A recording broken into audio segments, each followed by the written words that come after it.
Happy Friday, everybody. Happy cocktail night. Hopefully the link is good. Lots of people on. Let me know if you can see me. Happy Friday and welcome to cocktail night.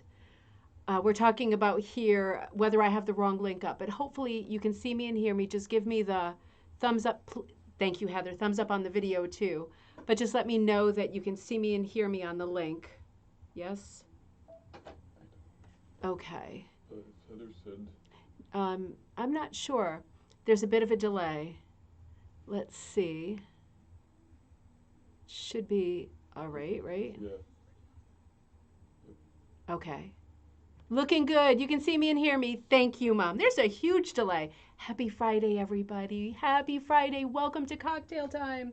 Cheers, my dears. Crystal, is Velma there to do cheers, my dears? It's very British, isn't it? That's where I picked it up. It's not mine, of course. So happy to see everybody. Now that I know you can see me too, let's see who's here.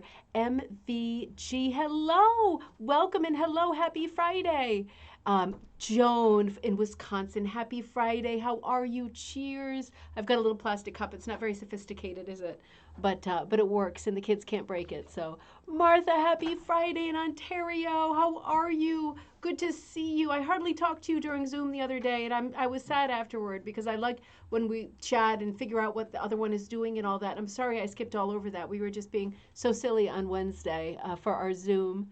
Oh, hi, ladies in Lancaster, from Lancaster, Pennsylvania.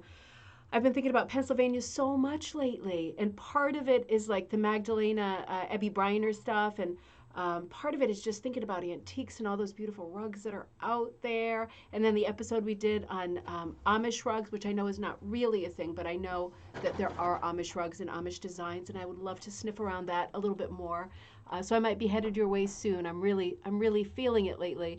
And Mom, woohoo! Cocktail night, happy Friday! I was with you last Friday when we did our trivia game, our first trivia game. Remember? Super fun general knowledge trivia using rugs as a stepping off point, subjects in rugs to say what kind of dog or what was the year of this thing or that thing. And I hope you joined us, and I hope you'll join us next month for trivia night because I think it was super fun. Christine, I'm excited for tonight too. Great to see you. Linda B, TGIF. Cheers and great to see you, Sheila. I know you've been waiting earlier. You were excited and it's finally time for us to get together. Betty, how are you? We're going to be back in Canada tonight with you. It's nice to be together this way. And Cynthia, happy Friday. Happy Friday to Linda B. Please do the thumbs up. Thank you so much for remembering because you know I don't. Chrissy, good to see you. Happy Friday. Connie, happy Friday in Newfoundland, Canada. I just love how many people from Canada are on all the time. I mean, as it should be, right? There's so many hookers up in Canada. Sometimes we have people from Europe on. Not everybody comments in the threads, but sometimes when I look back, there's people from countries that I have not heard of, I'm ashamed to say, which is also exciting. It just goes to show there's a lot of people out there crafting and learning new things, and why not? Let's see, Heather, good to see you, and I really miss you. This is our week coming up. Christine, looking good. Thanks, Christine.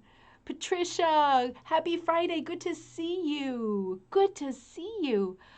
Betty, Kathleen, hey, how are you? I've been sending you all kinds of stuff. Thank you for your beautiful card. I really appreciate it. I got a couple cards after the dyeing class last Sunday, and I can't believe how fast the mail comes now that the holidays are over. But let's see. Yes, please like and share this video. It really helps for people to find me here because I'm still a small fish in the pool. It's good for people to find me, and then they maybe find my website and buy some stuff, and it keeps everything going. It keeps the business going and allows me to spend some time doing coffee time and cocktail time. Teresa, cheers, my dears. Happy Friday. I'll take a sip to that because otherwise it's bad luck. I have my Mai Tai again, the pre-mixed Mai Tai from the booze store. It's quite good, and it does make me so hungry for Chinese food just because that association is so strong. Lisa, happy Friday. Good to see you. Shelly, happy Friday. Good to see you too. And Sharon, couldn't access the sheet for tonight. Oh no, I wonder what happened. Well, you can still play along. You can still play along. We'll do that like in the middle of the show. Oh, I'm so sorry about that. I wonder why. I hope that wasn't a widespread thing, but you can always look back and play after, or just play along, or anything works. Very casual tonight. It's Friday, right? So Sharon and Robin, you're back. Good to see you, Robin. Happy Friday. We all made it to the bridge, right? The bridge right to the weekend. We get through the week, whether we're working or not. And the weekend, somehow, even if you're not working or you're working from home or whatever is going on these days, doesn't the weekend still feel special somehow? I don't know what it is. I mean, maybe not for everybody. Maybe that's insensitive because some people work on the weekend and not during the week, but for me, it still seems like it feels special when we get to Friday. Maybe it's part of the kids having this pent up energy, particularly on a long weekend, because for us in the US, we celebrate President's Day, which used to be Washington's birthday, on Monday. So they have that day off school, which is very exciting. Janice, good evening and welcome. Happy Friday. Michelle, hello from Virginia. Happy Friday and welcome. Teresa, trivia was fun, wasn't it? I was so, I just kicked myself 5 seconds after. As soon as we ended the stream, my mom and I, we realized that I forgot to say, how many points did you get? Because, Mom, you got something like 28 points. It was 50 questions, and they were hard. They were not intuitive questions. And I so wanted to know, how many points did you get? Just out of curiosity. Obviously, you're not being measured for your intelligence or anything. But I was just curious, and I forgot to ask. Anita. Oh, Anita, you made it. Happy Friday. Good to see you. Slapper in Ontario, happy Friday. I'm very glad you're there. And Janice, good to be.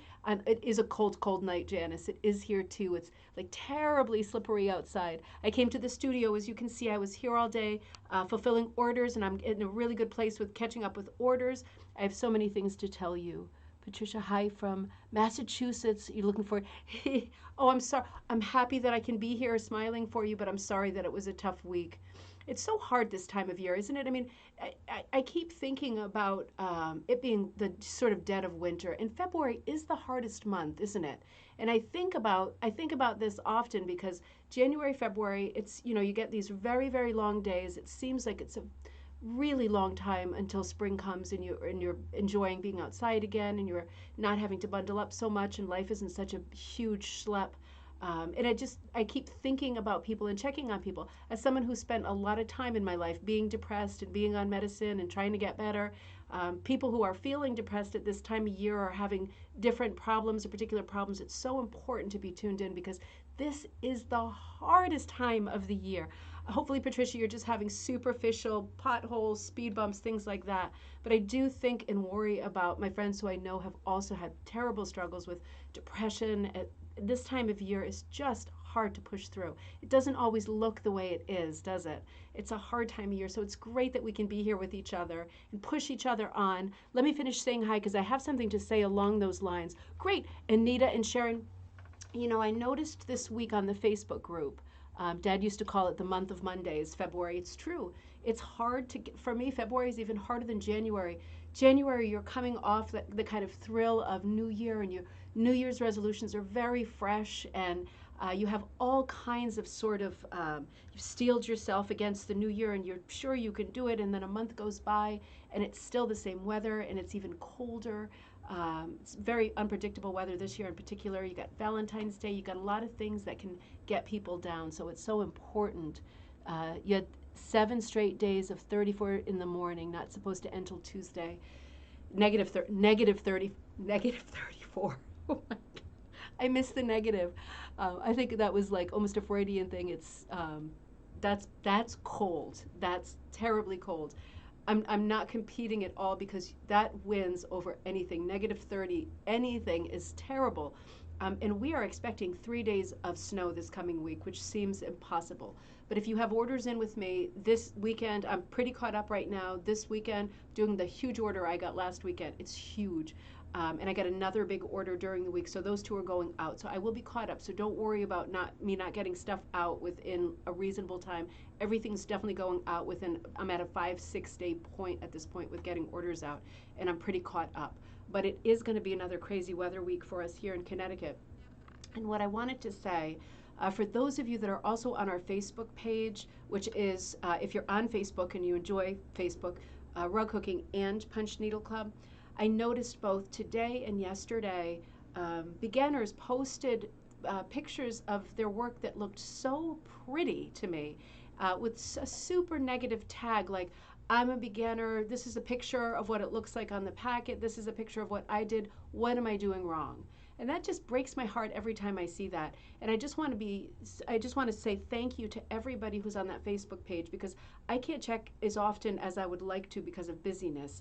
And I really appreciate everybody who jumps in when somebody writes something like that and says, you are doing great. It's not supposed to look like it does on the package. It looks the way you made it. It's something special from you, and you're just learning. You know, you should always compare yourself to yourself, not to the package or to someone else. Always compare. And there's always people in our group, because our group is so kind, that jump in and say, it looks great, keep going. And I really appreciate that for the days when I'm just not there with energy or time. Really appreciate everybody who jumps in, and it's so many people, to say, keep going, it looks great. This is exactly what you're supposed to be doing. You figure it out as you go along, right? It's not supposed to look like the packet. It's not a recipe. It's not supposed to look like macaroni and cheese just like the box. It never does. So I really appreciate that. It's so good for us to be so supportive of each other. And I was thinking about it, and at the end of the day, you know, what if like you looked out at a meadow and all of the flowers were the same height, and they all had the same sort of bulb on top, and it was all symmetrical and perfect? You know, it wouldn't be as interesting as life really is, which is colorful and has texture and has variety. So thank you so much for being so positive. Now, I'm just going to fast forward and give you some of the news of the day and the week coming up. So Monday I will do a show. It's a holiday for us in the US, but I will do a President's Day show. So we will be looking not at patriotic rugs, but at president's rugs. And we are going to, I was a sly fox, I have to admit, because I hinted at the beginning of the week, or maybe it was at the end of last week, we were looking at Elizabeth LaFour, also Chetty Camp. And we were talking about her epic work. She did a lot of religious sort of tapestries that were on an enormous, huge scale, massive tapestry type scale. And I mentioned that she'd done presidential rugs, one in particular, and then I kind of filed it and saved it, because I want to do Elizabeth LaFour and her famous presidential rugs on Monday for President's Day. But I'll also be talking about presidents who kept hooked rugs in their homes, and rugs of famous presidents. So it won't be a boring episode. It might sound a bit boring, but it's going to be great. Oh, you're not late at all. You are great. You know, it's Friday and we're going to take our time. I'm not even looking at the clock tonight. We're just going to have fun. So President's Day coming up on Friday. And you know, next Friday, to project a little bit forward, is going to be our bingo night already. Remember last month I had the wheel set up. You know, maybe I'll do the wheel again. That really was a lot of fun. And I'm going to be more organized. And Kira, I'm coming for some help with you to proof the cards. Anyone else that wants to proof the cards will be ready certainly either Monday or Tuesday. And I think I mentioned my mom and I had a great brainstorm last weekend, and we decided that the theme for bingo night, I've already got rugs ready and all that stuff set, we're gonna cross rugs and books. So for example, can I think of an example? I'll show you a rug, a hooked rug, mostly new ones this time, because we did mostly antique ones for trivia night, mostly new ones, and it'll suggest something in the rug will suggest the title of a book. And then I'll say, you know, I'll reference the book and I'll read you either the first or the last line in the book in a one-line synopsis. And the idea is, if you love books and you love rug hooking, this is going to be your favorite episode ever. You learn something new about writers that you didn't know about, and hopefully, I hope I'm choosing all books that I think are interesting, or interesting subjects or authors, a lot of new ones, some oldies. So next week will be rug hooking and book night. So that will be the theme. You'll have bingo cards that have the hooked rugs on them, and again, I'll remind you on Monday, but the bingo cards will be available to download, all done and ready. I'm not gonna risk it again by rushing up to the last minute, on either Monday or Tuesday. So that's coming up next Friday night. Now, I wanted to tell you this interesting story too, really quickly. I have to share this with you, because you have to be the first people who know that I got this great sort of stride forward with the Priscilla rugs. Do you remember I mentioned this yesterday? Let me take a little sip. I'm getting all excited. I look at my chalkboard over there and it reminds me what I'm supposed to say. Do you remember my mentioning in coffee time yesterday the Priscilla rugs, and how I'd mentioned them a week or so before, how it was a great mystery. What are these Priscilla Turner rugs? She sounds like someone who stepped off the Mayflower. You see them from time to time. There's a few on eBay. They're quite expensive. They sell for a lot at auction. Nobody knows anything about this person. Was she a person? Is she a made up person like Betty Crocker? Like, what is going on with Priscilla Ruggs? Nobody knows. And then the other day, somebody sent me an email that said they had seen the video here with us on Coffee Time, and her father owned the Priscilla Mill. And so I got to speak to her last night. Now, this is how things happen, isn't it? This is how life happens. She happened to see it, and I was able to call her. And oh, April, you're great. And Beverly, good evening to Beverly and April. Welcome. I was able to call Patricia last night and just start this conversation, and it's going to be a thing. I'm going to dive into this thing as deep as it can go. And the little bit that we talked about, I just scraped the surface of Priscilla Ruggs. The little bit that I learned was that her dad owned, there's going to be a lot more. I'm going to work on an article, and if the article gets too big, I'm going to work on something larger than an article. Because I think that this chapter of rug cooking history should be told and needs to be told. It's a huge mystery. Nobody has known anything about these mills for so long, and they employed people during the Great Depression and employed people right through the up until the 1980s. So she said that her dad, interesting story, he sounded like such a character. I think her dad was from the Bronx and her mother was from Brooklyn, or maybe it was reversed, but they were New Yorkers. And her dad was kind of like, had a hard time getting going. He spent some time in Vietnam. He came back. He was not, he just didn't know what he was doing with his life at all. And he married and had the family, and Patricia and her two brothers made up the family, and he just was not feeling life or what was next. And he got a job in New York working in a rug factory, so more on that in the future. And then he said to the family one day, we're done with this. We're done with this life. We're done with this city life. Do you want to go to Florida or do you want to go to Maine? And everybody said, let's go to Florida. It's nice and warm. So he said, okay, let's go to Maine. And they decided they would go to Maine because at the end of the day, it was a rhetorical question. I know that story because my dad did the same thing. Hey, Joanna, welcome. Good evening this happy Friday.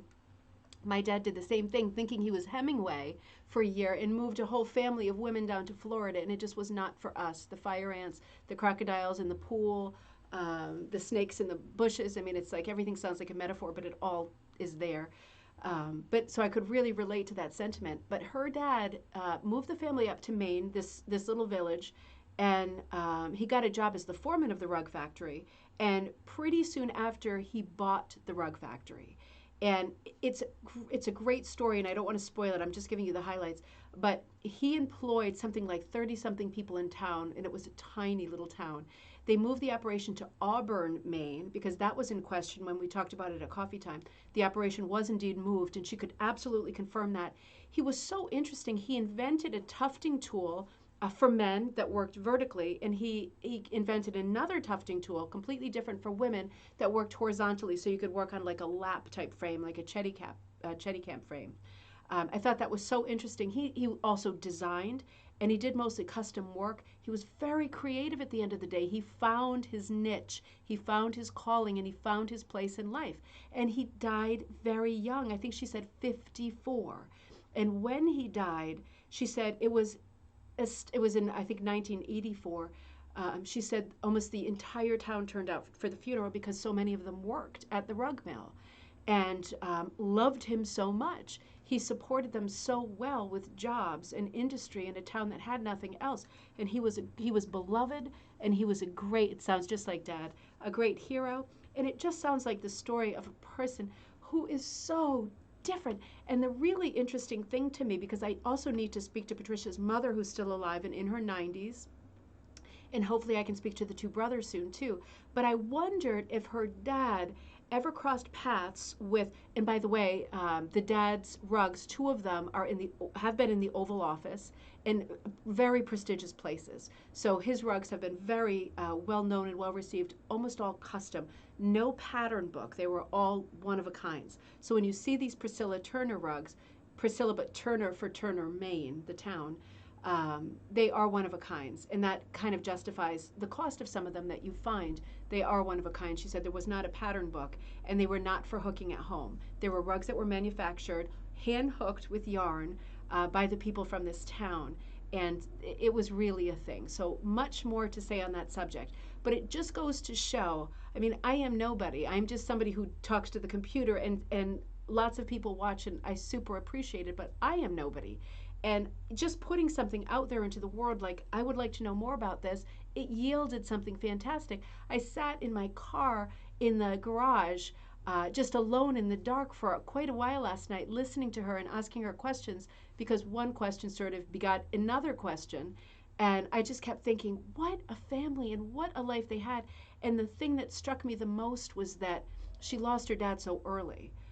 And without getting emotional, it really got to me, because it seemed very important for her to tell the story of the mill, of the rugs, and of her dad, because she lost him so long ago, and so young. 50 anything is ridiculously young to lose a parent. So she's really anxious to share the story of the mill, and they have tons of the rugs. So we're going to hear and see a lot more about the mysterious Priscilla Turner rugs in the very near future, because now we are there right at the threshold of knowing anything we want to know the answers to. So I think that's really exciting. So, just joined from Utah. Carol, welcome. It's sunny and warm.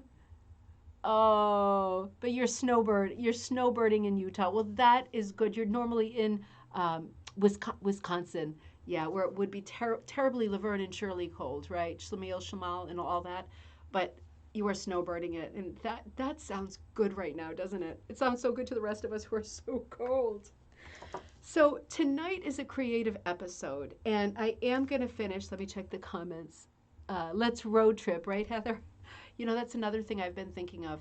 With, I'm looking at the news a lot, and I'm very excited about the projection of vaccinations and all those things that are coming up. And I just wonder, I'm keeping it in the back of my head, just keeping it there, the possibility of maybe doing like a road trip, like an organized tour thing in the fall when it's beautiful, in northern New England, maybe into Canada. It's something that is in my head that I'm thinking about, because I know a lot of you are ready for a trip with a rug hooking theme. But of course, friends can come who just love art and talking and playing games. It's in the back of my mind, because it does seem like the end is maybe in sight for us, with being able to get together again and have adventures together. So road trip indeed. But in the meantime, I want to finish our talking about, not that I want to finish, because I'll return to the subject again and again. Lillian Burke. God, I just fell in love with Lillian Burke this week. I really did. I really did.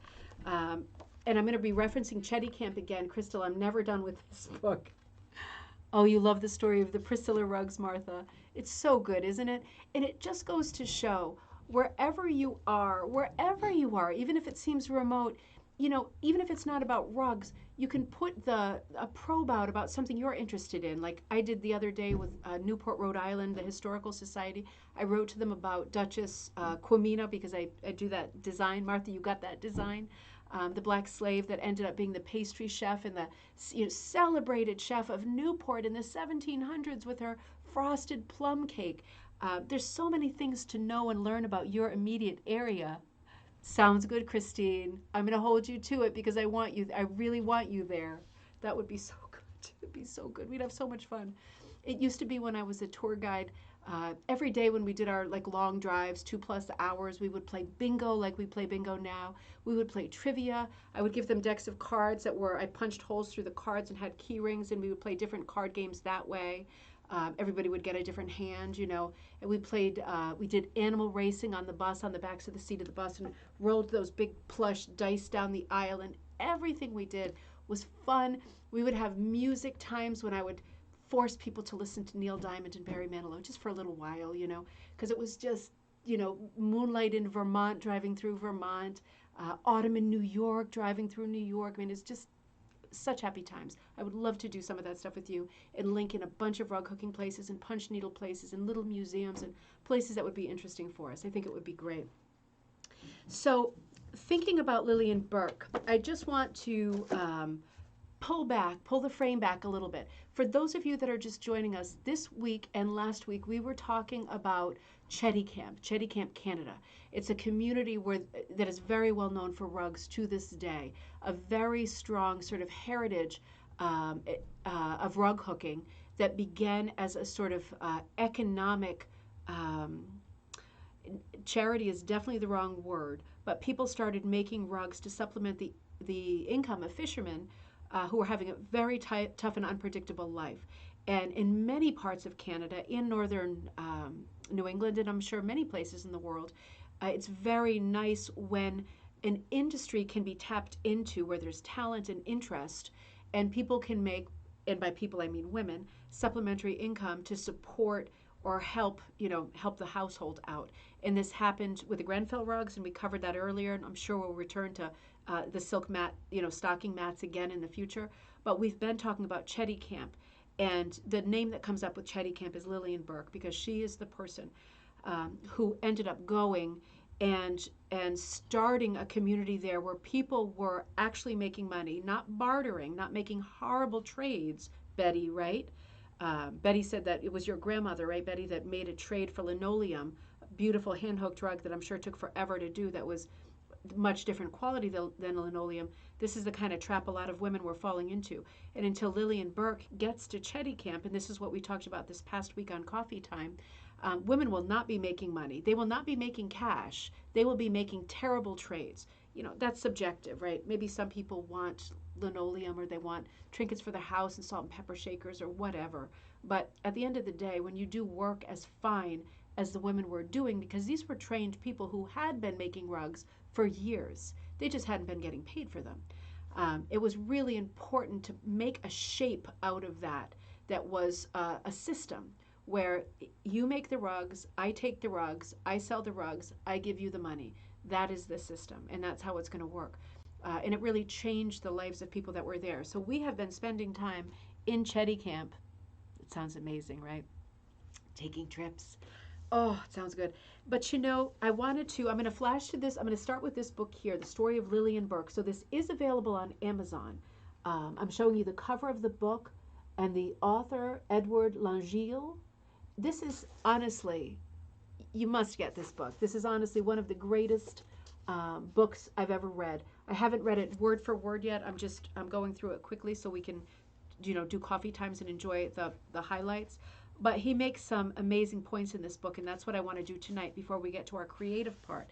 And I just wanted to back up the frame and say, how in many episodes of Coffee Time we've talked about periods in history where a certain culture is celebrated. For example, the early 20th century, the Dutch. Everybody celebrated the Dutch, Delft, everything, windmills, everything. And I say that as a person who was born in the Netherlands and lived there for years. You can get your fill, as beautiful as it is. But, there are times in history when a certain culture, Egyptian, right, also 1920s, a little bit earlier, really takes light, particularly in the U.S. And people almost adapt the culture, and everything has to be from that culture. You see decorative arts coming into your house, housewares, rugs, art, everything, calendars becomes that culture because there's some kind of a magical interest for whatever reason. It's a trend.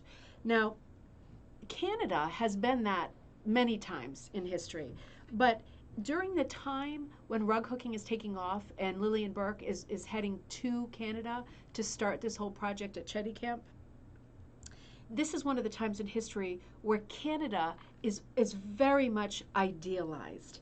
And, starting in the late Victorian period for us, Canada will be idealized, right? The whole beaver pelts trade, these rugged people, pushing their way through the really rugged landscape, like a Scottish landscape. You've got the woods, you've got the ocean, you've got unknown animals, you've got polar bears, you've got danger, you've got ice, you've got just romance, right? I mean, it's just romantic. Something that you can enjoy. It's easy to say this in the winter when it's all snowy and cold outside, from your armchair, right? For so many of us. And I just want to bring up, in this book, the author talks about the Longfellow poem, like Henry Wadsworth Longfellow, like the American poet, known for so many of his beautiful poems. But the fact that his very famous poem called Evangeline was very popular at the end of the 19th century and into the 20th century. Very popular, like so many versions of it printed small, illustrated by different people over the years. And Evangeline, the subtitle of it, I'm not sure if you know this because I didn't, is actually called A Tale of Acadie. Like we're talking about the Akkadian people. And this is what Evangeline is about. I never made this connection in my mind until I got to the page of this book.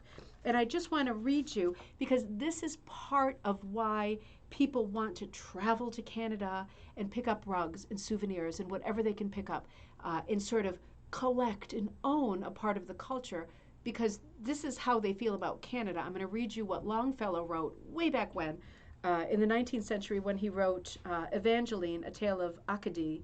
He wrote, "There in the tranquil evenings of summer, when brightly the sunset lighted the village street and gilded the vanes on the chimneys, matrons and maidens sat in snow-white caps and in kirtles, scarlet, blue, and green, with distaffs spinning the golden flax for the gossiping looms, where noisy shuttles within doors mingled their sounds with the whir of wheels and the songs of the maidens."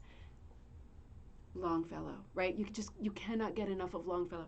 And what I love about this passage is he's making the women sound very, very still in their kirtles and their colors and their bonnets, but he's making the inanimate objects sound like they have much more of a personality, like the gossiping looms. It's so interesting how he wrote, and it just paints such a beautiful picture of handcrafts, doesn't it?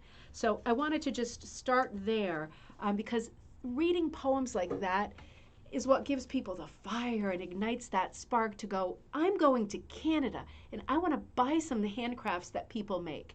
And you know what? They did. They went to Chetty Camp and they bought rugs like crazy.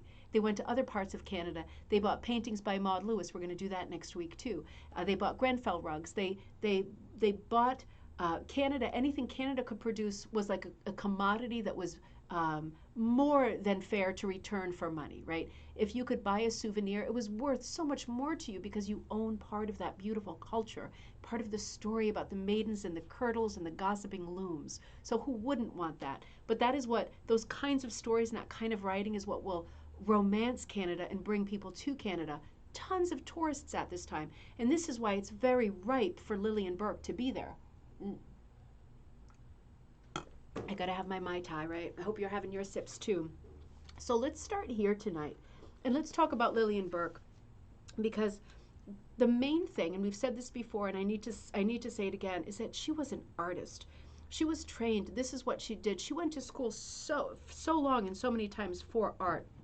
I want to show you this beautiful picture of her. This is the last known picture of her, early 1950s. Is that in focus? My eyes aren't in focus, but doesn't she look just like such a kind and sweet and intense person, and an artist, a proper artist. So that is the last known photo of her. I was showing you at the beginning of the book some of her art yesterday. Let me show you again some of her drawings. And then I want to tell you the story of this book. I'm going to try to get you in focus here. I know my face is in it, and that's the problem, but there we go. These are some of her hooked rug designs. Cheers, Robin. And her paintings, her designs. So she is not designing in the style of the rugs that came before. And do you remember me saying how when she started off, she kind of came up with the Alexander Graham Bell family. Mabel, the wife who had the lace-making business in Bachette that did not work out. And then she came as a friend of the family, both to Mabel and to the daughter, Mrs. Daisy Fairchild. She becomes Mrs. Fairchild, Daisy. And things don't work out for them in Bachette because the women do not want to do this style of work. This is very sort of arts and crafts style. It's the new style. It's not the medallion with the scrolls around it and the rosette in the middle. It's not that. And the women do not take to it, and they do not want to do it. So we're starting the story of Lillian Burke with, she is a different person. She is her own person, and she is an artist. And that's where we're starting, which is not to diminish the patterns of the past or the traditions of the past. It's just time marches on and things change. Some people are more susceptible than others. So this book starts, and this is, again, Edward Langille, who wrote this book. talks about Lillian Burke as an American artisan and occupational therapist. We're going to get to that later in the episode, who founded the Chetty Camp rug hooking cottage industry in the 1920s and 1930s. I'm paraphrasing here and I'm doing some reading. It's going to be very little because this is a long book, and really you must get it. It is such good bedside reading for people who love rug hooking and love a great story about a great heroine. Miss Burke, as she was generally known, is credited with having revived Mabel Hubbard Bell's, so that's married to Alexandra Graham Bell, that's the wife, who died, and then the rug hooking started. Kate Breton Home Industries, that was the lace business, during the tough years of the Great Depression. Lillian Burke's work in Bedeck, Chetty Camp, and elsewhere was part of a wider influence of Alexander Graham Bell because, of course, he and his wife Mabel were great humanitarians, and they were very interested in the quality of life of other people who did not have as much as them. Enough cannot be said about that, can it? I mean, that is the story of how life moves forward when we're civilized people. You do care about how other people are living around you, and they cared very much. So hence these cottage industries springing up. They're talking about benevolence, et cetera, et cetera. Lillian Burke's impact on the history of Nova Scotia ranks with that of handcraft promoter Mary Black or even the folklorist Helen Creighton. Those are names we'll come to in the future, not rug hooking names. In rug hooking's Hall of Fame, Lillian Burke deserves a place of honor alongside the Grenfell Mission's Jessie Luther. We talked about her in the Grenfell episode. Maine's Alice Peasley, more to come on that one. That's a to be continued. And the infinitely, of course, better known Pearl McGowan for her intense documenting of all hooked rug patterns that she could get her hands on over the 5 decades that she was involved in rug hooking. So Lillian Burke is one of Atlantic Canada's unsung heroines. Until now, her story has not been told, and that is so true, and that is why it's really important to snap this book up, because this is a proper biography, not just of Lillian Burke, partly about Canada, partly about art, partly about this time in history, and it's super interesting. So he begins this story. Now, this is the kind of story that I know you love. He begins this story by talking about how he discovered Lillian Burke. And the way he discovered her was he discovered her collection of sketches, her actual sketches, her hooked rug designs. He says in the summer of 2011, John Marshall Antiques, so this is an antiques dealer, in New Glasgow, Nova Scotia, acquired a cardboard box of old Chetty Camp hooked rug designs. At first glance, the sketches looked like indifferent scraps of paper. Yet, on closer inspection, their artistic and historical significance became apparent. Doesn't this remind you a little bit about the story of the Blue Nose Garrett?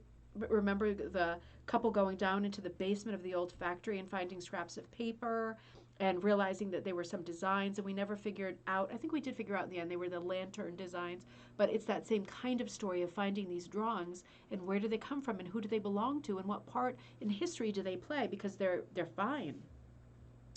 So he says most of the designs had been done on Bristol cards, in other words, the thick Bristol paper that artists still use today. Some with the stamp of New York art suppliers. So they're coming from New York and just from Bristol pads. So there's a New York connection already, and that's a clue. Others were marked up with penciled instructions specifying measurements or other directives intended for women who would execute the pattern. So of course he figured that part out later. What are all these measurements on these cards? What does this mean? Well, they're rug designs, and he's going to figure that out pretty handily. An appreciable number had written on the back, "Return to Mrs. Willie O'Con." 1 or 2 were signed, and others were initialed MLB. So that's for Miss Lillian Burke. The box also contained crumpled samples of fabric, etc., etc. So, continuing on, again paraphrasing, he did some preliminary research that suggested that the sketches were completely unknown to scholars who had previously studied the Chetty Camp region and the history of the hooked rugs there. Only a handful of Burke designs or hooked rug designs were thought to have survived. So until this point, the discovery in the antique store, people thought there was only a few Lillian Burke designs out there, just a handful. A half dozen or so sketches are preserved at Les Trois Pignons Museum in Chetty Camp. We talked about that last week, right? That's on our to-do list, road trip list. In addition to these, another collection was formerly in the possession of Chetty Camp artist Marie Stella A. Joseph Bourgeois. Mademoiselle Bourgeois was a student of Lillian Burke, and she acquired the paintings from her mother, who hooked rugs for Lillian Burke in the 1930s. So this is what we know so far of Lillian Burke rugs. It's not very much, is it? It's just a few rugs. Sadly, most of the collection was irreparably damaged during a burglary in Montreal in the 1970s. Aren't people rotten skunks sometimes? So that killed that part of the story because those were gone. They were known to have existed, but they weren't documented and they were gone. So that brings us to the designs that John Marshall, the antiques dealer, brought to light had once been housed at the Museum of Cape Breton Heritage in northeast Maragee. The textile enthusiast, whose name was Florence Mackay, acquired some of them in the 1970s, most likely from the descendants of Lillian Burke's Chetty Camp agent, who was called Mademoiselle Willie Aucan. We'll talk about her in a minute. She's a big player in this because she's the middleman. And he says, as I was later to learn, never mind, we'll skip that part. We're going to come to Mrs. Aucan in just a minute. But following Mrs. Mackley's death, so Florence, this woman Florence, had these designs. She was the person that kind of put the museum together. She dies in 1984. Weirdly, that's the same year that Patricia's dad dies, who ran the Priscilla Mills. Not a good year for rug hookers, right, and for the rug industry. But in 1984, the Museum of Cape Breton Heritage closed. So after her death, the museum closed, and its contents were put into storage for almost 30 years. This is going to be one of those stories. The remnants of Lillian Burke's career on Cape Breton Island were all but forgotten. They were in storage because when Florence dies, the museum closes and everything gets boxed up for decades. And then nobody knows anything about these sketches or Lillian Burke ever did anything more than a handful of sketches. So this is how this book begins. It begins like a novel, doesn't it? Like a thriller. This could be like the Da Vinci. For me, this is better than the Da Vinci Code, right? This could be this kind of a story. It's a cliffhanger from the start. It starts with an antique dealer. How do these things begin? Well, this begins with an antique dealer and him having all these little sketches that once belonged to the Museum of New Breton that was owned by this Florence Mackay, who died and nobody wanted to take over the museum. So all this stuff was slammed into storage and sat there for 30 years. That's how this story begins. Good job, Anita. This is the book that you want. You want this. I know you want this book. And when I come to Canada this year, I'm going to bring you all those big heavy books you want too, like the Mary Shepard Burton. So looking at these cards of her designs, he realizes that this is a real, and this is his word, testimony to Lillian Burke's sophisticated knowledge of the decorative arts, most especially those inspired by Anglo-American arts and crafts, the arts and crafts movement, right? If you can picture that, it's obviously a style of art. And of course, this is also the period of art where people cared very much that something was handmade. And that is what will make hooked rugs so desirable, because during the arts and crafts movement, people want everything to be handmade. It's much more fine and special if somebody's made it with their hands. And that the rugs will fall into this category in a huge way. So this is how this story begins. Lillian, this is an interesting point that he makes too. Lillian, and this is Edward speaking, should not be classed as a folk artist. And he says a designation that for some carries disparaging overtones. Now, as much as we love folk art as rug hookers, you have to admit that's true. Some people, when you say folk art, they turn their nose up to that because they feel that it's naive, untrained, unskilled, hem and egger art, right? Maybe that's a bad phrase, but we don't feel like that, but you know there are people that do feel like that in the art world without a doubt. So he says her work was neither primitive nor culturally restricted. So she pulled from all kinds of cultures, and we're going to see that, like world cultures. She was, in fact, trained and skilled as an artist who designed rugs for an elite national and international clientele. Other women will hook the rugs. She will design the rugs. She was also schooled in the history of textiles, from which she drew much inspiration, with the result that her designs show a mastery, I'm reading a quote from Edward, a mastery of formal layout, and she exhibited a wide range of styles. So variety. And this also explains why women who liked very simple traditional styles would not take to this style like this, because somebody new comes along and says, guess what, you're doing this instead. And they say, no, we're not doing that instead. We're doing the medallion with the scrolls around it and the rosette in the center. I'm not judging at all because I love both. from a historical viewpoint, I love both and I treasure both. But you can see how women would dig their heels into this kind of dynamic. So in 1952, some months after Lillian Burke's death, Alexander Graham Bell's younger daughter, Marion, published a tribute to her. Now, Canadian friends, help me out here. In a publication called Handcrafts, one word, the newsletter of Nova Scotia's Department of Trade and Industry. If you are aware of Handcrafts, please let me know because they published a tribute to Lillian Burke. I would love to read that. She recalled Burkie because Lillian Burke was known as Burkie. Oh, Anita, I'm happy to. Anything you need from here, I'm coming with suitcases filled with stuff I'm dropping off there for my friends there, and I'm coming back with stuff that I buy. So I'm very happy to bring you all that heavy stuff that doesn't make sense to ship. So this magazine article in Handcrafts talks about Burkie's gregarious personality. I've said this before. She sounds like she was an amazing person, a very forthcoming, caring, sharing type of a person. She was so gay. She was so ready to throw herself into other people's interests, so able to bring out our hidden abilities that we didn't know we had. We talked about that. We touched on that a little bit. Those people that can do that in this world are living treasures. They're human treasures. Marion Fairchild enlisted Lillian Burke's support to revive the Cape Breton home industries. So if anybody is aware of this issue written by Marion Fairchild, it doesn't give a year. Oh, 1952. Handcrafts. I would love to see a copy of that. I would love to see that. I'd love to have that on the Facebook page. I'd love to be able to share that so we can all read that personal account about Lillian Burke. Now, I'm reading from the introduction here to walk us into this again. In the years after World War I, handmade carpets were prized for their, and he says, nubby quality. So fair enough, right? And again, going back to what I was saying earlier, who cares if your texture is perfect? Who cares if some of your loops are higher? Who cares if you're using all different materials? That makes you authentic. That doesn't make you imperfect. That doesn't mean that you've done something wrong. It means you are authentically hooking or punching. So this is what people looked for after World War I.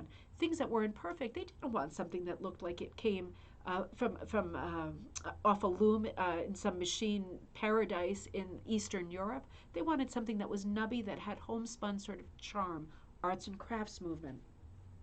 So Americans were in, this is the interesting history that I think he spins, and I've never seen anybody write this as well. This is, again, Edward Langeal speaking. He says, leading architects and interior decorators sought out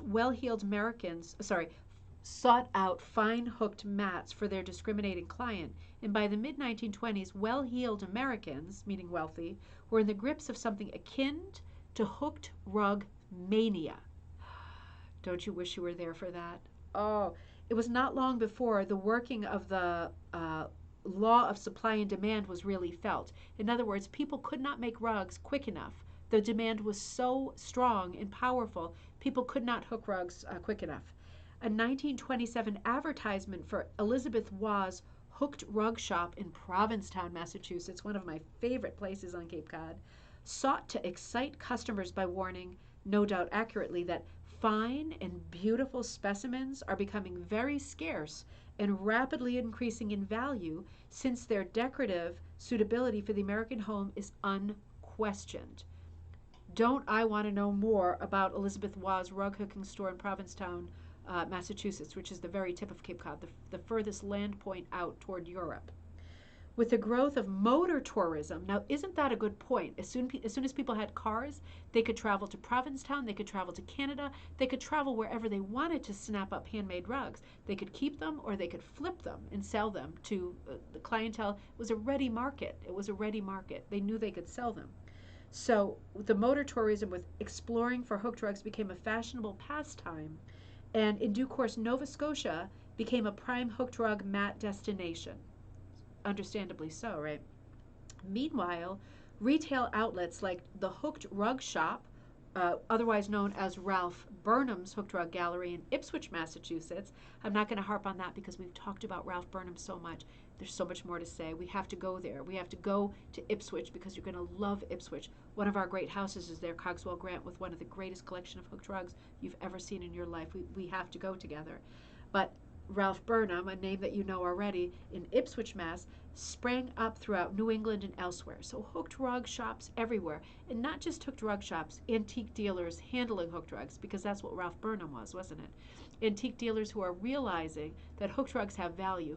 They're new rugs, but in terms of being decorative and necessary in someone's home, they're going to keep hooked rugs in stock because they're going to make money with these hooked rugs. Unlikely though it seems today, prestigious sales of hooked rugs were held on Park Avenue and in New York's finest department stores. The hooked rug craze reached its peak in 1937 when folk art and modernism converged at the Metropolitan Museum of Art's groundbreaking exhibit of, and this is what it was called, Rugs Designed by American Artists. Don't you wish that you were there? Honestly, don't you wish that you were there at the Metropolitan Museum in 1937 during the height of the hooked rug craze when this exhibit, Rugs Designed by American Artists, there's no trace of it on Abe Books, Amazon, eBay, anywhere. There's no trace of it. If you have any sort of periodical that relates to this exhibit, 1937 Metropolitan Museum of Art, please let us know so we can share the information. I don't need to own it. I just would love to know what it says because this is a huge piece of our puzzle. Oh, Pickety Stitch Life is so creative. I wonder where you are from England. Oh, it is quite late there, isn't it? What are you, 6 hours ahead? 8, 9, 10, 12. Oh, it's the middle of the night. I will say properly, cheers, my dears. And I hope you're having a nice drink. Welcome. So this just makes me crazy. As you can tell, even without alcohol, when I think about these events that happened in the 1920s and 1930s, thinking about motoring around in a car looking for hooked rugs, thinking about, this is not the good part of it, the panic of other people also looking for hooked rugs. We hardly have that as rug hookers now, and I know some of you rarely find hooked rugs in antique stores and out on your adventures. But can you imagine the time in history when hooked rugs were so popular that you know the person that pulled up in the motor car next to you that was going into the store and was 2 steps ahead of you was also looking for hooked rugs? Can you imagine the stomach cramps that that kind of dynamic would produce? For me, I wouldn't be able to handle it, and that's why I don't go to Brimfield, because I can't handle that kind of panic of seeing things in other people's hands that should be in my hands. I say to myself, just buy the Hummels. Will you just buy the Hummels and stay away from the hooked rugs? So I don't have any competition, but that's not the way life is it? So I just want to show you a few pictures of Lillian Burke in her early days studying art, because this is a big part of her story. Oh, good, it's only 7:52. So let me show you some of these. 1899. Let me see if I can get this in focus. Beautiful schoolgirl pictures of her. So she is right here. Right, as a young woman, she's in class. She looks fairly bored, but none of them are looking very stimulated, are they? And here's one here. Get that in focus. In art class. And they are studying birds in this art class. And do you see how they're studying birds? They've got taxidermy birds out on their desks, and they're studying the taxidermy and drawing pictures of birds. Now, I have to say, however you feel about animals, and I love animals too, but this sounds very appealing to me. Having taxidermy animals out on the desk and drawing them, it does sound very appealing. This is the kind of art background that she had. This is the kind of training that girls did this time. You notice there's no boys in this class. So this is her life up till now. And you know, this book that Anita just ordered, and I hope you all order, is so good for not just a window into Lillian's life and her biography, but just a window into life at that time. I mean, if you are a person who appreciates old things and loves old things, these little snippets of information in this book are really going to strike you. In the same way that yesterday when I mentioned I was showing that Pradi pincushion doll that I was working on, I didn't get time to do the video today. I hope that I can do it tomorrow. But Arlene wrote me, if you're watching Arlene, she sent me a long, beautiful email that said she was so happy that I mentioned the perfume Evening in Paris, which was one of my inspirations for making that pattern with the Pradi pincushion doll. And she said because it reminded her of a time when she was younger and she went to the local pharmacy, I think it was Woolworth, and she bought Evening in Paris as a Christmas gift for her mother. And she was very proud to give it. And she said, you wouldn't believe what Woolworth was like in those days, the way they decorated, the way it looked, the things they sold. And I do know because I have many books on the history of Woolworth, and I wish that I could travel in time and go back. But my point is Sometimes when you're reading these books, it strikes on something, it hits a nerve, it hits your heart, a string goes right into your heart, and you just feel all of these associations and thoughts that have to do with long ago, stories that you've been told from your family. It's just so nice to make these connections. So, one of the things that I was reading about in her biography made a great connection for me. And I'm not going to go through her entire biography because it's a good sized book, and it is a lot of bio material. But they're talking at a point about John Martin magazine. Are you familiar with the John Martin magazine? This is a design that she did, a rug design that was based on characters in the John Martin magazine. It was a publication that came out in the 1920s. Sorry, I'm struggling with focus. That was for kids. It was for kids that were like under 7, 8 years old. Stories, puzzles, rhymes, all that kind of thing. Kind of like a Jack and Jill, but earlier. Beautiful art, and this person playing on a trumpet is one of the signature John Martin things. So that was one of the rugs that she hooked from there. So she has a lot of associations, Lillian herself, with. You can't find the book on either Abe or Amazon. Okay, Mom, I'll send you a link to the book, or I'll give you this book as soon as I'm done. Pincushion doll. Thanks, Beverly. You were fascinated by the pincushion doll. You did some research and would love to make some. Well, two of the designs for the pincushion doll I'll have out soon. So the two that I drew, those are coming out soon, and a lot more Prouty designs because I'm going to be into that this year. But the pincushion dolls will come out. I know a lot of you are sewers and quilters too, and you have that connection to the different pincushions. So I want to be sure that that's there for you, and I'll have that out soon. Beverly, I sent your other thing today too.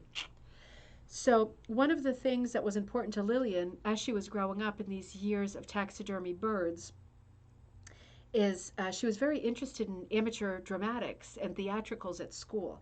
And for me, this got me right in the heart because this crosses one of my huge interests. One of my huge interests is department stores, particularly window display in the middle 20th century. One of my other great interests is children's operettas, like school operettas from the early 20th century and late 19th century. And this is one of Lillian's interests too. So I was reading about this, and one of these passages said, unlike her brother Michael, Lillian's sister Martha Estelle stands out as a vivacious youngster with a flair for the performing arts. Less ambitious than her elder sister, she appears to have graduated from high school. We don't know everything about the family, incredibly. It's not all documented. But we do know that she attended Peabody Elementary School, blah, blah, blah. And Lillian was involved in theatricals, appearing in a pageant that was entitled Brownies in Fairyland. Brownies were like little fairy people, right? Brownies was a big thing in the 1920s to 1920s. And if you Google that, probably all of those images are copyright free at this point. So if you like the Brownies images, you should transfer them onto rug hooking designs and make them yourself. But Brownies in Fairyland. And it talks about how Lillian had a gift for acting and music, and she appeared in a juvenile opera. Well, this is one of my collections. This is one of my best collections, juvenile operas and operettas, called Jack and the Giant Killer. And I do have that one. I couldn't find it in a hurry. But this just really resonated with me because at this point in time, people who are at school, I'm going to open something I got in the mail that I haven't opened yet because I wanted to open it with you. People at this time, particularly girls, I think, were so interested every year in what the operetta of the year would be at your school. There wasn't a lot going on, was there? You did your schoolwork and you did your best and it was what it was. But when there was an operetta at school, you would have your chance to really shine and stand out. I ordered this operetta this week off eBay. They come in this long, skinny format. This is called The Obliging Clock. I was waiting for this because you can see it represents these are typically expensive. They're like 40, sometimes more dollars, but it represents all the holidays. And they're all made up of, it was originally, or somebody sold it for $1 back in the day. But schools would get these operettas, and they specifically say for children's voices. This is exactly what the ones in this chapter that Lillian's talking about are about. And they have crazy characters like the Obliging Clock, Santa Claus, the New Year is a character, the Bluebird, the Daffodil, the Easter Rabbit, the 4th of July, Vacation Boy, Vacation Girl, Halloween Witch, Halloween Ghost. I mean, they're just, and the chorus of shadows, rainbow, and autumn leaves. There's a rug for you. But this is the kind of thing, and then the music for all of the songs. This is the kind of thing that Lillian, and exactly the era, would have held in her hand as a child and read. Oh, I wonder if I get to sing the song Happy Birthday, Dear United States. I bet it was a real winner. Um, Little Brown Bunny. I mean, I collect these operettas because I think they're beautiful and I think it's a beautiful moment in time. And I was very interested to know that Lillian also had done these operettas growing up in her school years, because it made me feel close to her just thinking about her doing them and knowing that I had some of the operettas that she had performed in. That's just a side note. It humanizes her to me because she's iconic the way that Emily Carr is iconic at this point in my mind. And it humanized her for me to know that she had done some of these little plays with these cute little songs, you know. So sweet. So this book talks about her growing up and her life as a young woman, her training as an artist, because that's the thing that we're really interested in is how did, you know, some people, Maud Lewis, Grandma Moses, I'm going to say those names again, they come into the art scene at sort of an advanced age, and they've always had art pent up inside of them, and they haven't had the opportunity to let it out because of circumstances of family or life or obligations, responsibilities. And then there are other people who, like Lillian, you know, are so creative and artistic and are doing something different, showing something different, and pointing people in a different direction. So the people in Bachette weren't interested, but the people in Chetty Camp were. Those women were very happy to hook her designs. And it was something different for them. It was the right person in the right place at the right time. And that is the magic. That is the magical equation through history when you get the right person in the right place at the right time. They say the right thing and it makes you feel a certain way. And then a chain of events is set into motion that becomes historic and important. And for us, this is important because it has to do with rug hooking. So she's been training for years as an artist, and this is what she does as a young woman, right? They're not training her to be a scientist. They're teaching her Latin, and they're teaching her about plants and gardening, and they're teaching her about art, and that is what it is at that time in history. But she's talented, and she has that inside of her, that talent, and it will come out. She won't just make it through school and become a mother. She'll become something else because she has this inside of her. Now, I want to show you this picture of Daisy, who is Alexander Graham Bell and his wife Mabel, who passes away quite early in the Chetty Camp story. This is Daisy, the daughter of the Bells. And she's quite beautiful, isn't she? She's quite, I guess you'd call her a handsome woman. It's not that she's not beautiful, but she's very stately. And she becomes the great friend of Lillian Burke, and the reason that Lillian Burke comes to Chetty Camp. They don't just throw in the towel at Bachette because it doesn't work out. They scoot over 65 kilometers to Chetty Camp, and it does work there. So that face that I just showed you is the reason that that worked. Now, when they get to Chetty Camp, I'm going to switch to the other book in a minute to finish the story before we start to have some of our fun. Fridays are a long episode. In case you're joining us for the first time, we do half an hour on weekdays. On Fridays, I don't even look at the clock. I just drink my Mai Tais, and we do what we do. So good. So when they get to Chetty Camp, I'm going to switch over to that book. But their life changes for these women in Chetty Camp. And again, wouldn't you love to be there? Because life is hard. Most of the women of Chetty Camp have never left Chetty Camp. They haven't gone to Bachette. Like they haven't gone, that's well documented. They haven't gone to Bachette. It's 65 kilometers away. They haven't gone. And life is very small and has a very restrictive shape to it. It's duty, it's responsibility, it's getting things done, it's hand to mouth. And when, oh, you got your book ordered, oh, you're going to be so happy that you ordered this book. They do have happy times, and you know why they have happy times? Because Lillian's arrived. I don't mean to idolize her like a total sycophant, but it is what it is. She brought them happiness, she brought them life, she brought them variety. I can't tell you, but I am going to tell you. She brought them stuff like this: events, spinning parties, getting together. Let me see if I can get this in focus. This book is so filled with I like to see you chatting too. Sorry, that wasn't quite in focus, but I'll show you some more. Spinning parties, of course, they're always going to bring their spinning wheels because they don't waste any time. Oh, I'm glad you're chatting with each other. So we're talking about spinning parties now. Ah, and look at this. I'm going to switch to the other book, but look at this image. Edward Langille did such a good job documenting. Look at the size of this rug. One of the interesting things about the Lillian Burke Chetty Camp rugs is that some of them went to be extraordinary sizes, like extraordinarily large sized rugs that they would have to build special frames for so that women could work on them, obviously many women together. And look at how excited these women are bringing this enormous rug off the frame and out into the light. And I read in one of these books that their largest one, I'll have to figure out the measurements and find it again. It was something like 16 feet by 16. It was a crazy size. Was bought by an amateur sailor. I guess that is a man of leisure, right? Because it must have cost a fortune. But just the excitement of doing these, getting together as women and doing these projects, producing something that had the kind of value that this rug is going to have, which is going to be phenomenal. We're talking about a Newport Mansion's Gilded Age, crazy expense rug. We're not talking about a TJ Maxx rug. They know that they're holding something that is worth a fortune. It is going to keep all of the women in that photograph comfortable for the entire year. They know that that's what they're holding on their shoulders. And if you were holding that on your shoulders, life is pretty exciting, right? I mean, it's interesting. Oh, if only, right? So true, Sheila.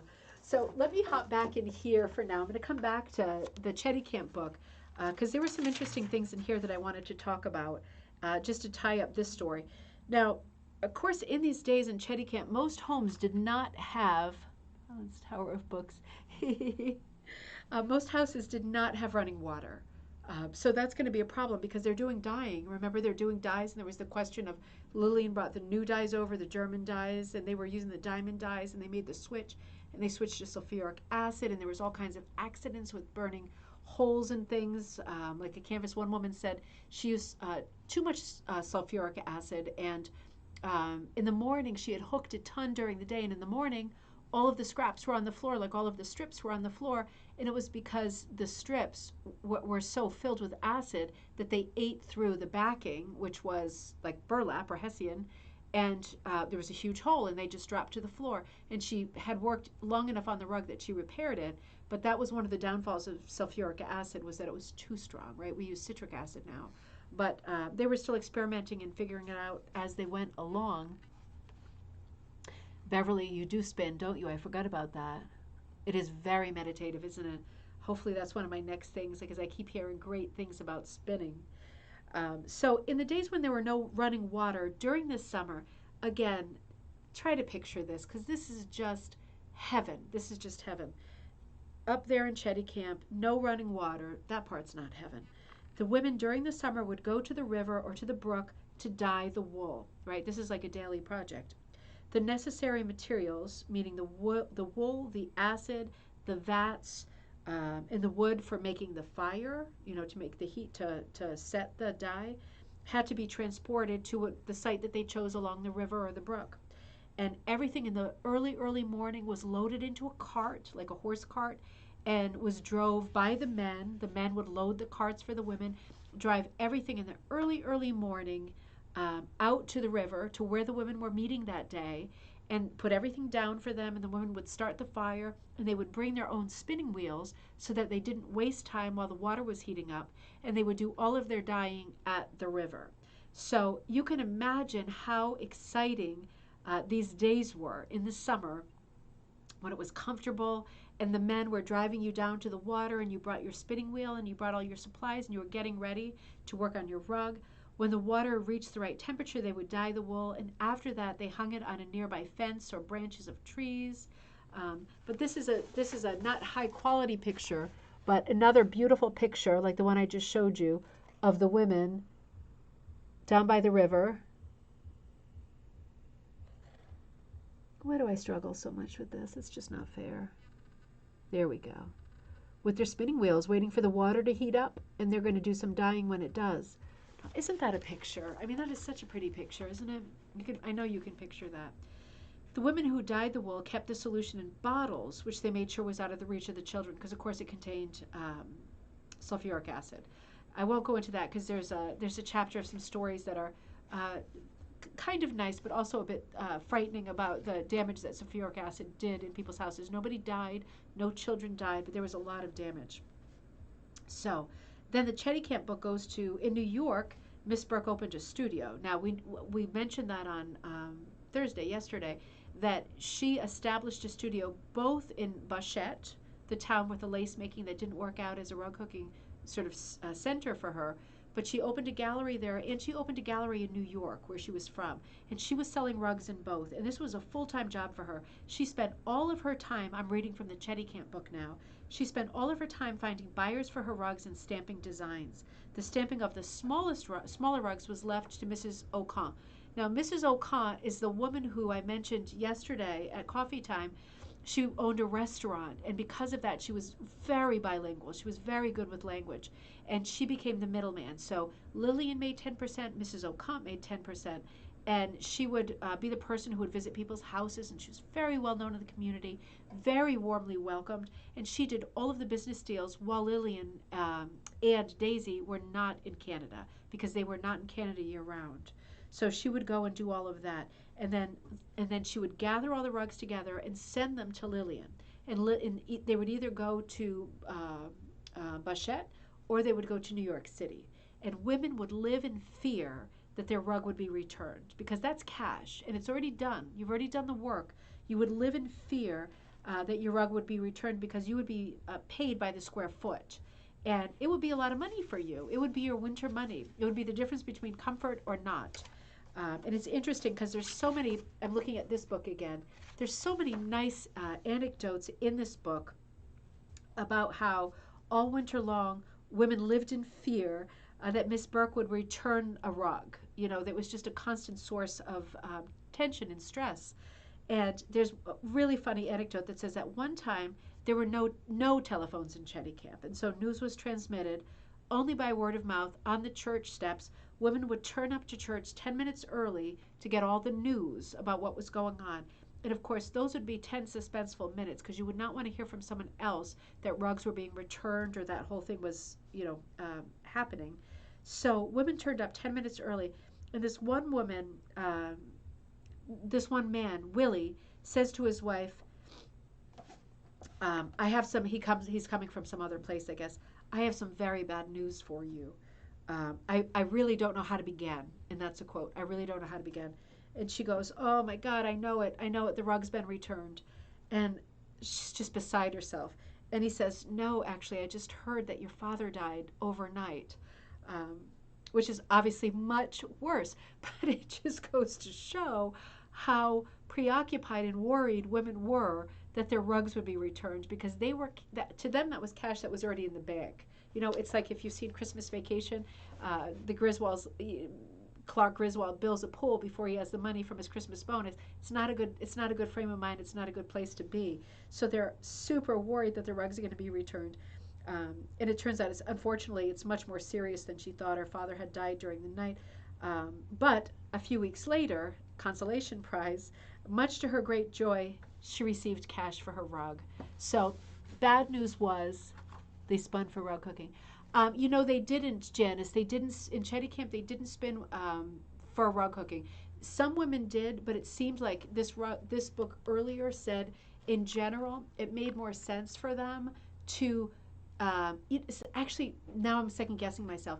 They sent stuff out to card. See, I'm not a spinner, so I'm not sure what the chronology is, but this book said it made more sense for them to send wool out to be carded, and then they sent back the carded wool. So somebody who spins is going to have to tell me, does that mean that the spinning is done, or does that mean that the carded wool is then the wool that they spin and hook? Because I'm not sure as a not spinner, but I know that they didn't card the wool. I know it went sheep to send it out to mailman, brought it back in. And that's as far in this book as I understood that process went. So I'm going to wait for somebody who's more knowledgeable about me to say whether they did their own spinning or not. I'm assuming with the wheels they probably did, right? That makes a lot of sense. So one of the chapters in this book is funny. It's about Lillian's kind-heartedness, because she was super kind. And it said, whichever home she visited, she always brought gifts and candies and toys for the children. She always remembered who had children. She never forgot to send little gifts to her employees at Christmas time. The women who she felt were more meritorious They showed greater industry, or maybe they had a handicap and they still sort of persevered. She would give them extra gifts and extra sort of treasures because they were overcoming physical ailments or problems at home that were more challenging. She recognized that they had a steeper slope to climb. But it says Miss Burke had a happy personality. She had the soul of a poet, and she loved beautiful things. In autumn, she traveled from Bedeck to Chetty Camp, and she would fill her pockets with lupine seeds, which she gathered in the Bell family garden, and these she sowed along the way, and that she went so that they would grow and the flowers would embellish the countryside. And every summer, she would organize a family picnic for her employees and their children. The village feast would take place on a threshing floor of a barn, usually the barn of her agent, Mrs. Willie O'Connor. That's the middleman person that's super important in the story. The feast would begin at the beginning of the afternoon. Miss Burke would give directives, which usually started with party games like who's got the button, musical chairs, jumping rope, foot races, potato sack races, etc. Each winner would receive a small reward. The games were followed by a square dance. Following the dance, Miss Burke would serve a delicious lunch featuring cakes, cookies, and soft drinks. These little treats were bought at local stores, and they didn't cost much, but in 1933, when most of the people in Chetty Camp could not afford them, these things were extraordinary luxuries. So every year, she would, the picture I showed you before, and I'm going to show you some more pictures, she would get women together to have these events, to have this fun, to have these days of just, this is another one. It looks like they're playing musical chairs in this picture, and it looks like one woman, see if I can get it in focus, has fallen out of the chair.